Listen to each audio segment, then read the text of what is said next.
Circuit બ્રેકરની name plate ઉપર આવતી વિગતો જણાવો. તો આમાં આપણે વેક્યુમ સર્કિટ બ્રેકરની વાત કરીએ છીએ. તો જેની અંદરમાં એવું હોય કે ઘણી બધી ડિટેલ તમારી નેમ પ્લેટ ઉપર અવેલેબલ છે, જેમાં છે એક તો કે ઉત્પાદકનું નામ અને એની વિગત, એનો સિરિયલ નંબર જે તમારો બ્રેકર છે એનો,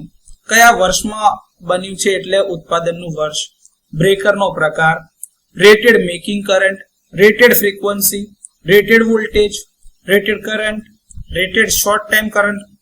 પાવર ફ્રીક્વન્સી વોલ્ટેજને સહન કરવાની જે ક્ષમતા અથવા તો જે કિંમત છે એ, ઓપનિંગ સ્પીડ અને ક્લોઝિંગ સ્પીડ કોન્ટેક્ટની, impulse insulation level, rated breaking current, કોન્ટેક્ટની ગેપ, રેટેડ ઓપરેટિંગ ડ્યુટી કેટલી છે, સીટી રેશિયો કેટલો છે અને પીટી રેશિયો કેટલો છે એની ઇન્ફોર્મેશન, આખા બ્રેકર પેનલનું વજન કેટલું છે, વેક્યુમ ઇન્ટરપ્ટરનો પ્રકાર કયો છે અને એનું રેટિંગ કેટલું છે. તો આટલી ડિટેલ સર્કિટ બ્રેકર ઉપર અવેલેબલ હશે જો આપણું બ્રેકર વેક્યુમ સર્કિટ બ્રેકર હશે.